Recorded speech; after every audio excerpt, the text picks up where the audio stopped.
Si tu veux gagner de l'argent hors du salariat, tu dois arrêter d'avoir un problème avec l'argent. Parce que avoir un problème avec l'argent, c'est déjà une énorme barrière pour en gagner. Il faut être totalement aligné avec cette ressource qui est pourtant essentielle. Il ne faut pas la craindre, il ne faut pas en avoir peur, il ne faut pas la fantasmer, parce que toutes ces choses-là vont t'empêcher d'en gagner. Donc dans cette vidéo, je te propose de détruire les 5 mythes de l'argent pour pouvoir avoir une relation beaucoup plus apaisée avec lui et donc pouvoir en gagner facilement. Avant de commencer la vidéo, je me présente, je m'appelle Johan, j'aide les salariés à générer des revenus automatiques pour quitter le salariat. Donc ça s'adresse à toutes les personnes qui en ont marre de vendre leur temps à un patron, qui ont envie de se libérer du temps, se libérer justement de cette routine infernale pour retrouver le contrôle de leur vie. Donc si aujourd'hui tu veux récupérer tes 3 libertés, financières, géographiques et temporelles, quitter le salariat et générer des revenus automatiques, je t'invite à t'abonner à mes emails privés.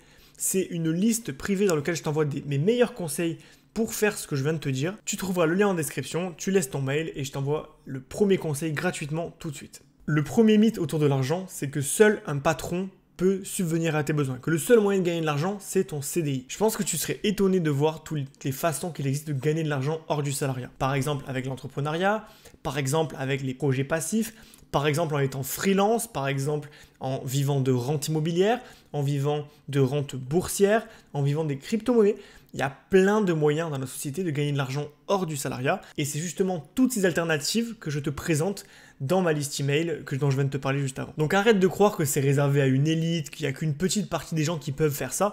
Absolument tout le monde peut gagner de l'argent avec l'immobilier. Il suffirait juste d'acheter un petit garage, un petit box à 10-15 000 euros et tu pourrais déjà gagner 100 à 150 euros par mois directement sans rien faire. Donc tu vois, finalement c'est accessible à tout le monde, il faut juste trouver les bons filons par rapport à tes ressources, par rapport à ce que tu sais faire, par rapport à ce que tu aimes faire aussi, et on trouve des solutions autour de ça. Le deuxième mythe, c'est que les riches font de l'argent sur le dos des pauvres. Alors ça aussi c'est faux, tout simplement parce que les riches ne font pas leur argent sur les autres. Les riches créent de la valeur. En réalité, quand tu fais construire des bâtiments dans une ville, par exemple, tu crées des logements. Donc tu crées de la valeur et tu aides des personnes à pouvoir se loger. Lorsque tu crées une entreprise et que tu gagnes de l'argent, les clients te payent parce qu'ils ont un besoin. Tu ne leur voles pas l'argent. Ils te le donnent parce qu'ils ont besoin de tes services ou de tes produits ou peu importe ce que tu vends. Donc à partir de là, une personne qui gagne de l'argent, une personne riche, ne vole pas l'argent. Alors évidemment, tout est sujet à interprétation. On pourrait dire que les gens qui se payent 1 million par an se payent trop, mais en soi, ils ne font pas de l'argent sur le dos des pauvres. Tout est question de point de vue. Effectivement, ils ont besoin de ces personnes-là pour faire marcher leur business, mais c'est juste une question d'offre et de demande. S'ils payent ces gens à ce prix-là, c'est malheureusement parce que c'est le prix que vaut un salarié dans cette branche à tel moment de l'année, par exemple. Alors oui, des fois, c'est pas juste. Des fois, il y a par exemple les actionnaires qui vont toucher beaucoup d'argent par rapport aux salariés eux-mêmes, mais ça, c'est pas la faute des riches. C'est la faute de la direction d'une entreprise véreuse. Mais c'est pas les riches en soi. Le fait d'être riche ne te rend pas particulièrement méchant. Tu peux conduire une Ferrari et être totalement respectueux, contribuer à l'économie française et comme tous les autres en fait. Donc il faut arrêter ce fantasme que les riches sont méchants, que les riches sont des méchants patrons qui veulent faire du mal à tout le monde, qu'ils ont des plans machiavéliques.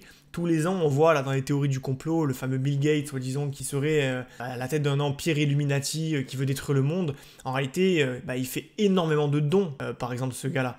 Donc, il a une fondation où il donne pour je sais plus, les enfants, les maladies. Voilà. Et on pourrait dire qu'il donne qu'1 milliard sur ses 500 milliards, j'en sais rien. Mais en soi, c'est pas une mauvaise personne. Être riche ne te transforme pas forcément en tyran. Ça peut arriver, mais c'est pas une généralité. Troisième mythe sur l'argent ne fait pas le bonheur. C'est totalement faux. Alors évidemment, on va avoir le fameux débat dont on parle tous, c'est non. L'argent ne rend pas heureux, il y contribue. Et évidemment, si tu es dans une situation horrible dans ta vie, c'est pas de l'argent qui va t'aider à être heureux d'un coup comme par magie. Si tu es dépressif et que tu gagnes 1 million, tu seras toujours dépressif probablement. Mais ce que je veux dire, c'est que l'argent, c'est quand même un formidable outil. Ça aide. Quoi qu'il t'arrive dans ta vie, avoir de l'argent, c'est facile. Dès que tu as envie de faire quelque chose, tu peux répondre à ce besoin immédiatement. Avoir de l'argent, c'est quand même quelque chose de très confortable et ça participe fortement au bonheur, qu'on le veuille ou non. La plupart des gens qui disent l'argent ne fait pas le bonheur ou les riches sont méchants, c'est des personnes qui sont frustrées régulièrement de ne pas avoir d'argent. C'est des gens qui sont dans le déni. Au lieu d'accepter le fait qu'ils n'ont pas d'argent et se dire bon je vais essayer d'y remédier pour atteindre ce bonheur-là, ils préfèrent la version facile, se convaincre que l'argent ne sert à rien, rend malheureux, etc. Ce qui est totalement faux. Parce que soyons honnêtes, si demain tu es en chagrin d'amour, tu seras quand même plus heureux avec 1 million sur ton compte qu'avec 5 euros. Et je pense que personne ne me contredira sur ce point-là. Quatrième mythe sur l'argent, pour devenir riche, il faut avoir de la chance. Et en plus, devenir riche, c'est rare. Alors premièrement, non, être riche, ce n'est pas rare. Selon une étude, il a été prouvé qu'il y a, je crois, un millionnaire autour de toi à moins d'1 kilomètre. Et ça veut dire qu'il y en a beaucoup en France. Il ne faut pas croire qu'il y a vraiment une élite de la nation qui est millionnaire et tous les autres non. En réalité, être millionnaire, c'est pas très compliqué. Il suffit d'avoir un patrimoine qui s'élève à plus de 1 million. Ça ne veut pas dire avoir 1 million d'euros sur ton compte, mais de posséder au total 1 million d'euros. Ce qui fait que il suffit que ton voisin il ait une villa à 800 000 euros. S'il a 200 000 euros entre sa voiture, son livret A et tout le reste, bah, il est déjà millionnaire en fait. Donc au final, c'est pas très compliqué d'être millionnaire et il y en a beaucoup plus que ce que tu penses. Maintenant, non, pour devenir riche, il faut pas de la chance. On nous a appris qu'effectivement, le seul moyen de devenir riche, c'est de gagner au loto ou avoir la chance de faire une super belle carrière. Non. C'est du travail de devenir riche. C'est créer une entreprise, la développer, persévérer, se saigner pendant des années pour pouvoir investir le maximum et faire un effet de levier au maximum. Toutes ces choses-là, c'est des choses qui sont du registre de l'effort, de la persévérance, de la patience et pas de la chance. Oui, tu peux avoir de la chance et hériter d'un grand-oncle que tu ne connaissais pas. Oui, tu peux gagner au loto. Mais ce n'est pas du tout ce qui est le plus représentatif des personnes qui sont riches. Oui, tu peux aussi hériter de ta famille de bourgeois qui avait un patrimoine immobilier énorme. C'est possible. Et ça aide. Et on va pas se mentir, entre quelqu'un qui vient d'un milieu pauvre et quelqu'un qui vient d'un milieu riche, le riche sera toujours plus riche, évidemment. Donc il y a une part de chance, mais ce n'est pas tout. N'importe qui peut devenir millionnaire. Il suffit juste travailler ce qu'il faut, au bon endroit, en mettant la bonne dose d'énergie, persévérer un certain nombre d'années, et à partir de là, la magie s'enclenche et tu peux devenir millionnaire sans trop de problème. On a tendance à se concentrer sur les grands. Tu sais, on regarde souvent les grands youtubeurs, les gens qui ont des milliers d'abonnés, des millions d'abonnés même, et on se dit, ouais, lui il a réussi parce que ça. Mais quand tu réfléchis 2 secondes, tu te rends compte qu'en fait, il y a beaucoup d'entrepreneurs qui gagnent très bien leur vie, mais qui ne sont pas connus particulièrement. Moi, j'accompagne des élèves qui régulièrement commencent à gagner plusieurs centaines d'euros, puis plusieurs milliers d'euros, et ces personnes-là, elles sont pas du tout visibles. Elles ont pas de chaîne YouTube, elles ont un blog que tu ne connaîtras probablement jamais parce qu'il est niché dans une thématique très précise. Donc au final, ces gens-là, tu ne soupçonnes pas qu'ils gagnent de l'argent, qui peuvent devenir riches. Mais en réalité, ils le sont. J'ai un de mes élèves dans le e-commerce qui fait 15 000 euros par mois. Cette personne-là, tu la vois dans la rue, tu ne dis pas qu'elle est riche, et surtout, elle ne le crie pas sur tous les toits. Donc, petit à petit, elle est en train de construire sa fortune dans le silence le plus total. Donc, ne te focalise pas sur les gens qui sont visibles, parce que sinon tu vas regarder que les gens qui ont des millions d'abonnés, et dire oui, regarde, c'est rare d'être riche, mais en fait non, pas tant que ça. Et le 5e et dernier mythe, c'est pour gagner plus, il faut travailler plus. Alors ça, c'est le plus gros mythe et celui qui peut-être enterre le plus de salariés, parce que on a aujourd'hui dans nos logiciels, pour gagner de l'argent, il faut travailler à l'heure. Et on sait que y en a, ils sont payés 8 euros de l'heure, d'autres 10, d'autres 12, d'autres 15, pour ceux qui ont de la chance.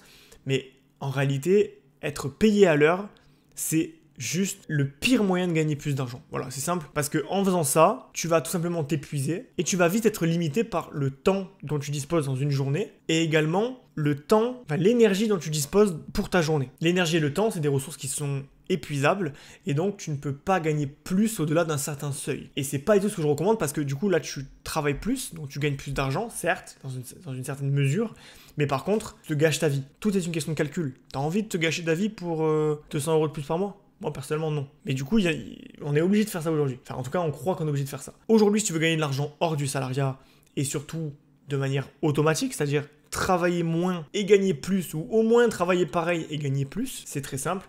Il faut que tu crées des petits projets rentables. Ces petits projets rentables, c'est des moyens astucieux de gagner ta vie hors du salariat. Tu vas mettre des efforts à court terme, donc tu vas travailler ton projet à fond pendant une période donnée, quelques semaines, quelques mois. Et une fois que tu as fait ça, tu automatises tout. Et après, tu encaisses sur le long terme, à vie, des revenus automatiques qui tombent même quand tu travailles pas. Là, ce matin, j'ai fait 40 euros de vente sur ma boutique e-commerce. C'est tombé comme ça, je m'y attendais pas. J'ai quand même fait 40 euros dans la journée. Si je fais 40 euros x 30, ça me fait presque 1200, 1300 euros. Donc tu vois, quand tu y réfléchis, c'est pas très compliqué de faire ça. Il suffit juste d'avoir des moyens astucieux grâce à Internet, grâce à la puissance d'Internet où tu n'as pas besoin d'être là actuellement. Tu regardes cette vidéo actuellement, je suis pas là. Si tu proposes un truc à acheter et que tu l'achètes, je gagne de l'argent sans que ma présence ne soit requise, tu vois. C'est la même chose. Donc, ne travaille pas plus dur, travaille plus intelligemment. C'est ça qu'il faut retenir. Voilà, c'est la fin de cette vidéo. N'hésite pas à t'abonner à la chaîne si ça t'a plu, si tu veux avoir plus de conseils pour quitter le salariat et atteindre la liberté financière. Et n'hésite pas si tu veux apprendre quels sont ces petits projets rentables, ces petits projets automatiques qui te rapportent de l'argent passif tous les mois. Je t'invite à t'abonner à ma liste email, c'est gratuit. Je t'envoie plusieurs fois par semaine mes meilleurs conseils, des conseils privés que je ne donne pas sur YouTube pour que tu puisses toi aussi appliquer mes méthodes et avoir des résultats qui vont te permettre de générer des revenus automatiques et quitter le salariat. Tout est en description.